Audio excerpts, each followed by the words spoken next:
If you've got Milwaukee batteries and they're doing this,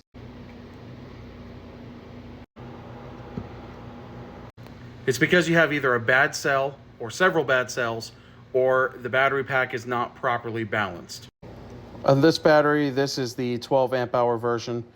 You've got 5 rows here of 3. So these are in parallel. These are in parallel. They're just flipped around because this is a series connection right here. But the batteries, you see these are the negatives, positive, negative, positive. They're going like this. So they're negative, positive, negative, positive, negative, positive, and so forth. And you're getting your series parallel connection. So you get your ampacity through the parallel side by connecting these cells together, and then you get the series, which is what's giving you your voltage. So the cells inside of the 12 amp hour are each going to be 4,000 milliamp hours, okay? And these are the 18650 cells, and these are the 21700s. These are much higher rated, okay? So these are actually 4,000 milliamp hours each. And in this particular setup, this is what's called a 5S3P. That's 5 in series. That equals your 18.5 volts at 3.7 volts. On these batteries, though, they're actually charged up to 21 volts. So each battery can safely take a charge of 4.2 volts, which will equal 21 volts. So one quick way you can test if your batteries are healthy is if you take the positive and the negative and you put it on your meter and it shows 21 volts or 20, 20 and a half, something like that. So what's happening on this battery that's causing the charger to think that it's charged, if I were to plug this battery in right now, it would show green, thinking that the battery is charged. And I'll show you why this battery thinks that it's, charged up to 100%.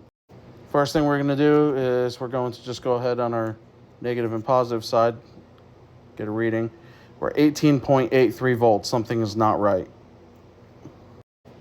We're going to go ahead and measure the battery voltages.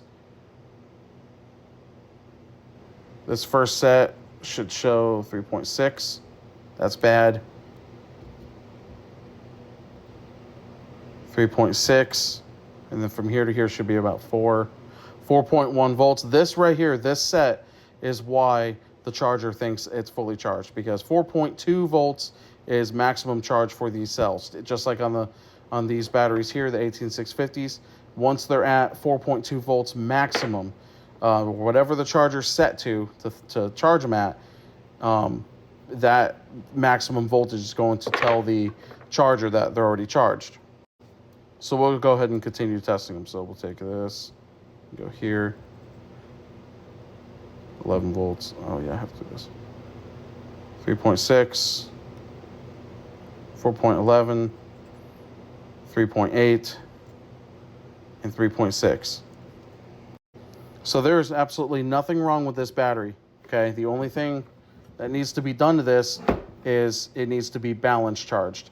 And so you can do this with an external BMS that you can get on the internet or Amazon, eBay, whatever. And you would end up connecting, just like how I measured, for example, from here to here was 4.11. I believe it was from here to here. But any of the ones that are showing 3.6, 3.8, or whatever, you're going to connect that to the charger, and it's going to bring the voltage back up to 4.1, 4.2, somewhere around there. And then when you go to press this button, it's going to show 4 bars. And when you go to put it on the charger, it's going to show green. It's going to be charged properly like it's supposed to. I'll make another video sometime showing how to balance charge them, but if y'all don't want to deal with them or whatever for any reason, message me directly and I will be glad to take the battery in and charge them for you, or check for bad cells and replace them accordingly. If you want to just leave me a message here or in the comment section, I can reach out to you. That'll work too. The way I do that is you would ship it to me with a flat rate box or whatever you want to do. Ship it to me and I will open them up and take a look and figure out what's going on. If it needs cells, I'll let you know. I'll give you a price on repairing or replacing the battery cells, or if it just needs to be balance charged. Typically on the big ones, people are out of warranty on these and they're stuck with a $400 battery they can't use. It would be more worth it to deal with the big ones. I also recycle them. I will pay for shipping, so if you're interested in recycling them to me so I can repurpose them and prevent them from going to a landfill, I will be glad to do that as well.